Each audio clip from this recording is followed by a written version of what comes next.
Hello everyone.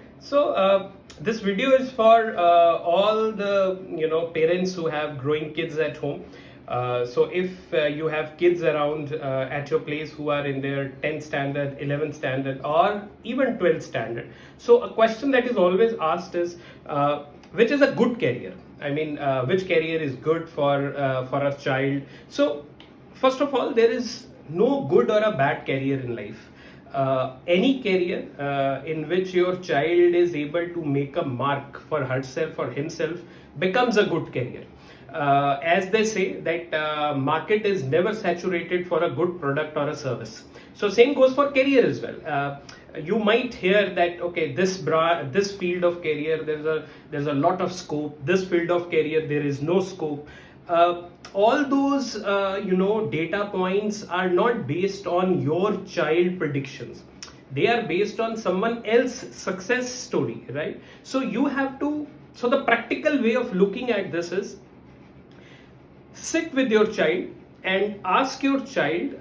The first question usually parent ask is that what are your interests, what passion you want to follow nowadays. But I think more than that, you also have to check the competency and the IQ level of your child also. For example, I will give you my personal example. When I passed out of my 12th standard, I wanted to become engineer, or I wanted to become a chartered accountant. However, I knew my competence at that time, that I am not good at numbers, and looking at my academic track record, I knew that I will not do that good if I venture into engineering or into commerce to get into to be a chartered accountant. So I opted out of that. So practically speaking, more than your interest or passion, it also depends on what are your competencies, what your child competency and IQ level is, and then opt for a career. Again, there are no right and wrong careers. Any career where you are able to make a mark in your life becomes a good career. Read some data points and ask your child to do all the research. Nowadays I see that parents become super active in all groups, that oh, my child wants to pursue this passion, what are the options and all that. Let your child do a lot of R&D and come out with a presentation or a project presentation that he or should share with you at the dining table with everyone. That will do two things. One, it will allow your child to do a lot of research and herself and himself come to the fact that okay, these are the facts that had come based on my research.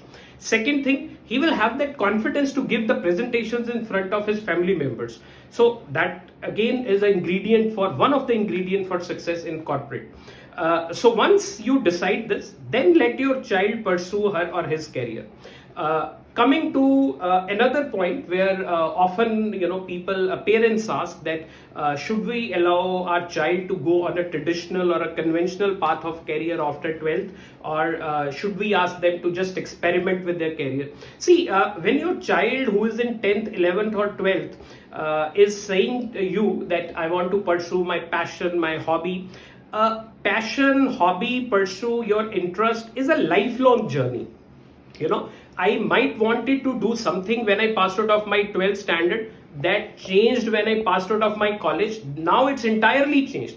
So that will never remain rigid throughout the years. The trajectory of your child's career depends on many factors. So you need to give that space and that allow that timeline for your child to decide the course of action. So as of now, practically check your point number one, check your child's current competence level, how much he or she will be able to handle if he is venturing into any stream.